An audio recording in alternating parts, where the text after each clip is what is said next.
मैं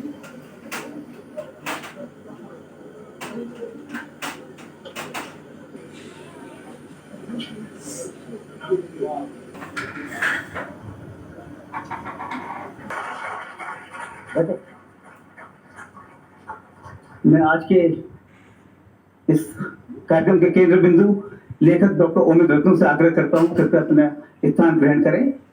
श्री जय आहूजा जी से आग्रह कृपया स्थान ग्रहण करें और पीयूष जी से भी मैं निवेदन करता हूं अपना स्थान ग्रहण करें।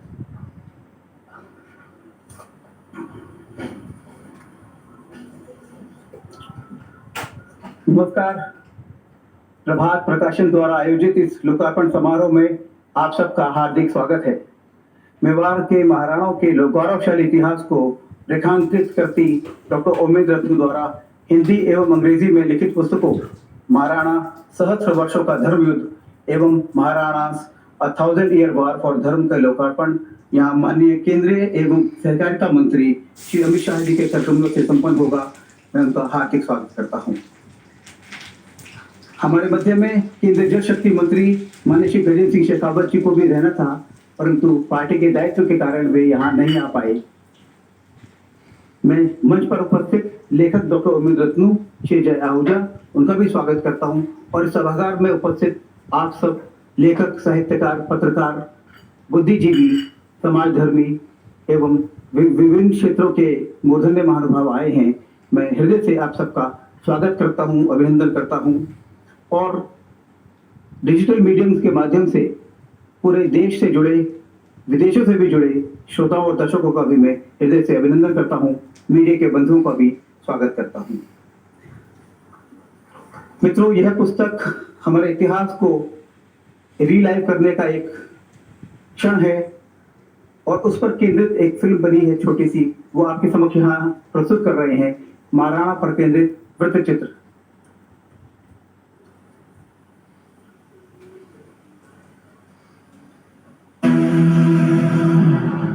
महाराणा कुंभा के पुत्र महाराणा रायमल के 13 पुत्रों में पृथ्वीराज ज्येष्ठ, जयमल द्वितीय एवं सांगा द्वितीय थे। एक बार तीनों राजपुत्र एक भविष्यवक्ता के पास गए जिसने भविष्यवाणी की कि सांगा ही मेवाड़ के अगले राजा होंगे। यह सुनकर पृथ्वीराज आपा खो बैठे और उन्होंने सांगा की दाईं आंख पर अपनी खड्ग की मूठ से वार किया, जिससे सांगा की एक आंख ही नष्ट हो गई। सांगा मेवाड़ छोड़कर अजमेर में एक अज्ञात गड़रिये के रूप में रहने लगे। कालांतर में दोनों बड़े भाइयों की अकाल मृत्यु के बाद मेवाड़ के सामंतों ने सांगा को खोज निकाला। 1508 ईस्वी में सांगा का राज्याभिषेक हुआ। जीवन का प्रवाह कितना विचित्र है। एक ईतराग सरल व्यक्ति जो इतिहास के पन्नों में कहीं खो जाने वाला था, वह मेवाड़ का प्रतापी राजा बना और उसने ही मेवाड़ के गौरव को सर्वोच्च स्थान दिलाया। सांगा ने 20 वर्ष के शासन में 100 से अधिक युद्ध लड़े तो सभी जीते। मालवा, गुजरात और दिल्ली की तथाकथित सल्तनत के इब्राहिम लोधी को पराजित कर मालवा के महमूद खिलजी तथा इब्राहिम के बेटे को चित्तौड़ में महीनों बंदी बनाकर रखा। लोधी के साथ हुए खतौली के युद्ध में सांगा का एक हाथ में टांग कट गए। यूं इन महाराणा के शरीर पर 84 घाव थे। इन महाराणा के लिए भी यह सफेद झूठ भी फैलाया गया कि इसी लोधी को पराजित करने के लिए उन्होंने पत्र लिखकर बाबर को बुलावा दिया था। 1527 में चुगताई तुर्क हत्यारा बाबर भारत की छाती पर चढ़ाया। खानवा में सांगा और बाबर की सेनाओं के बीच तुमुल युद्ध हुआ। मुगलों की तोपों से सहस्त्रों हिंदू योद्धा मारे गए तो राजपूतों ने एक अविश्वसनीय कृत्य कर डाला।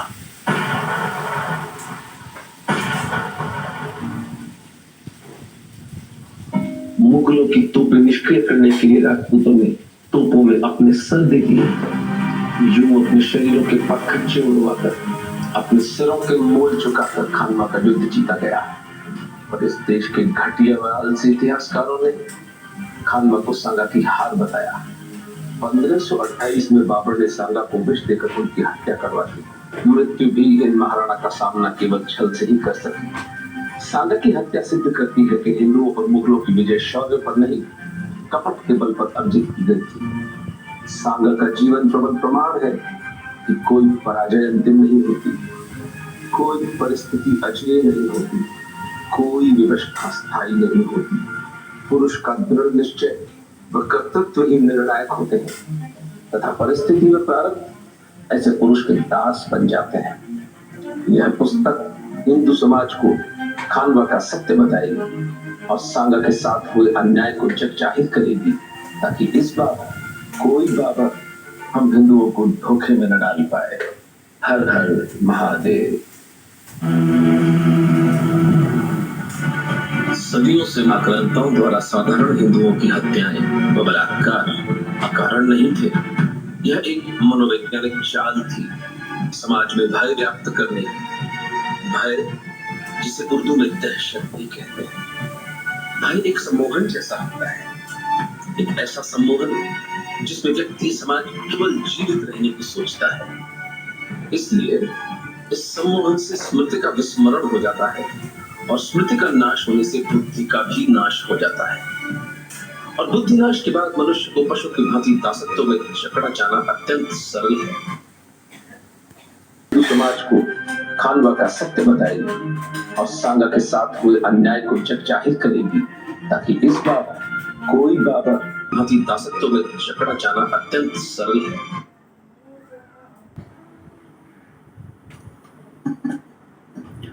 मित्रों, आज का यह कार्यक्रम भारतवर्ष के गौरवशाली और समृद्ध इतिहास के पुनरावलोकन का अवसर है। भारत के प्रतापी महाराणाओं, सम्राटों और राजाओं ने अद्भुत पराक्रम और साहस का प्रदर्शन करके अपने गौरव और अस्मिता का जयघोष किया। उन्होंने विदेशी आक्रांतों के दुस्साहस और आक्रमणों का प्रतिकार कर अपनी मातृभूमि की रक्षा की, और इतिहासकारों ने उनके प्रति अन्याय किया और उनके अवदान की न केवल अनदेखी की, वरन उन्हें नेपथ्य में धकेल दिया।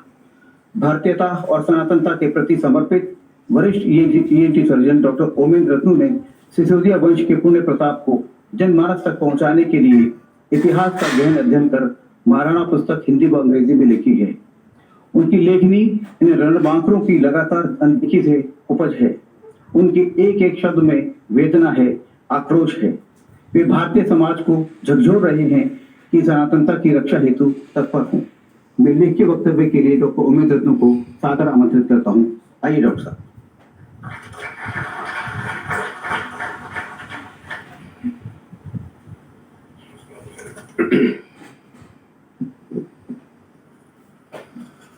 सब मित्रों को जय श्री राम।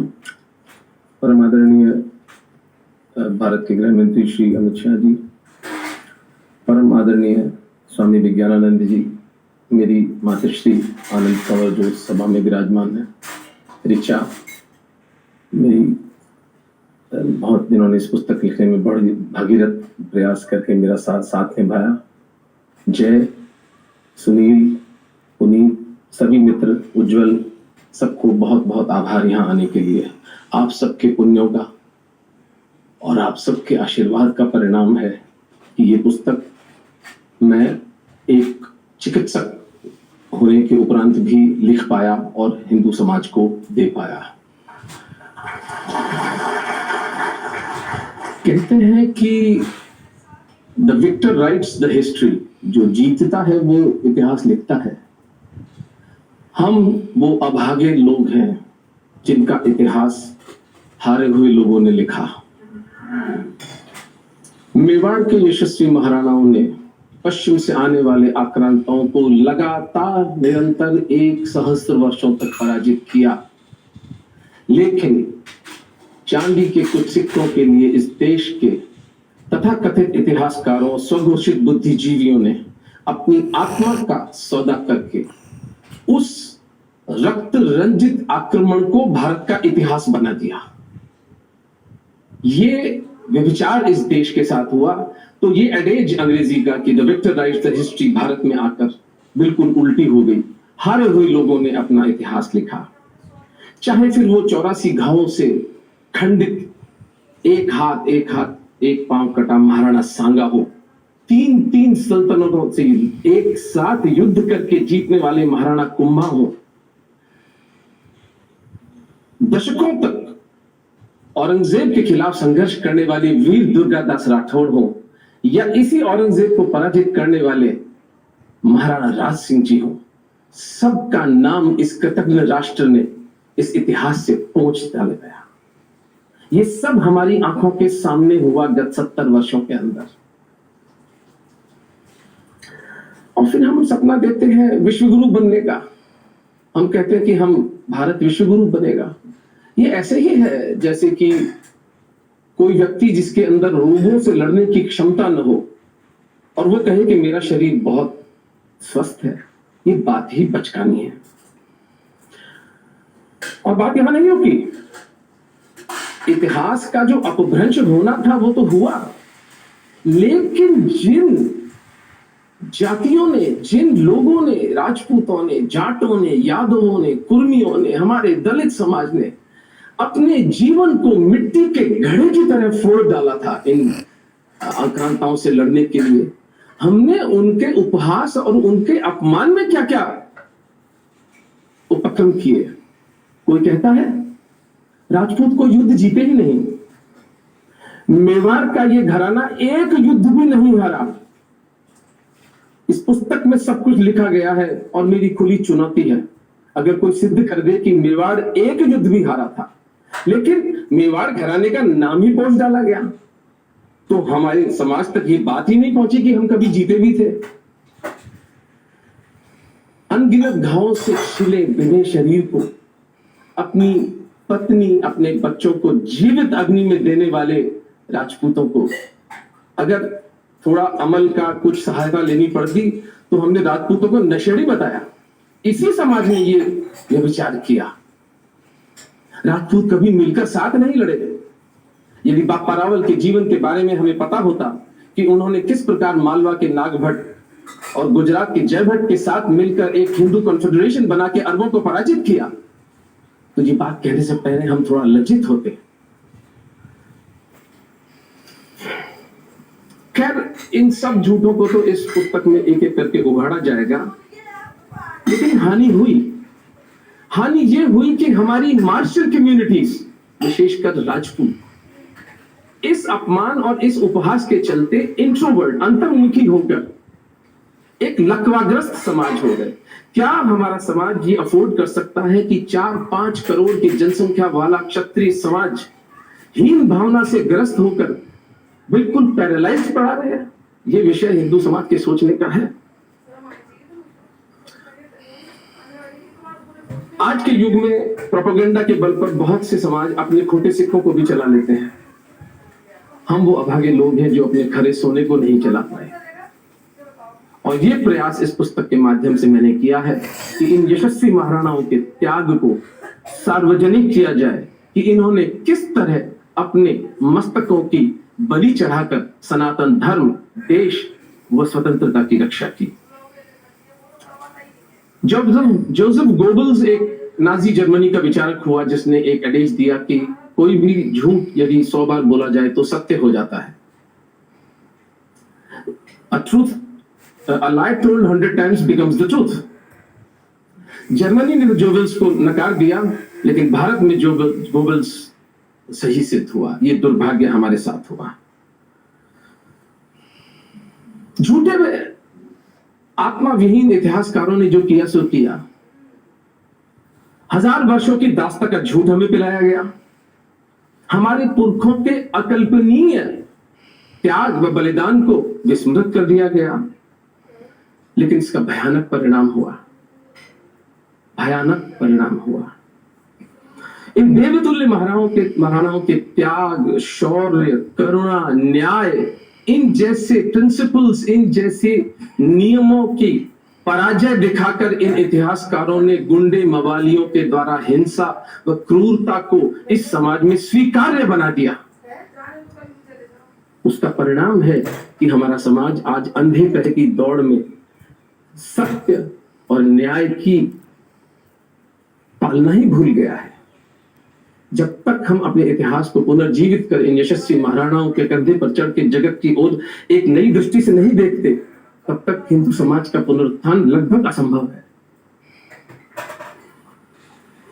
अधर्म व अन्याय के बल पर टिका समाज मिटने को अभिशप्त है।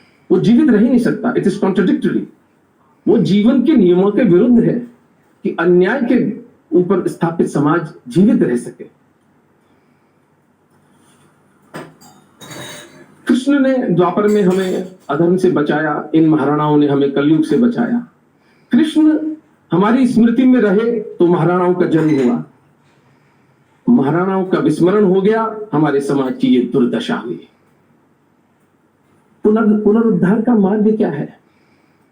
दो ही मार्ग हैं, सत्य का प्रबल उद्घोष और सत्य की उतनी ही प्रबल रक्षा।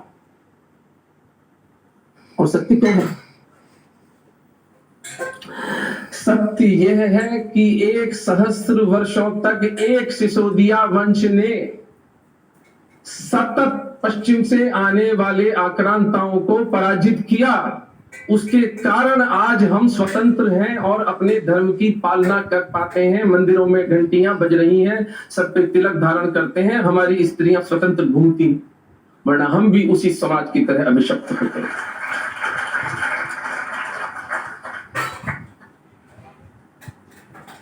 राजपूतों ने हिंदू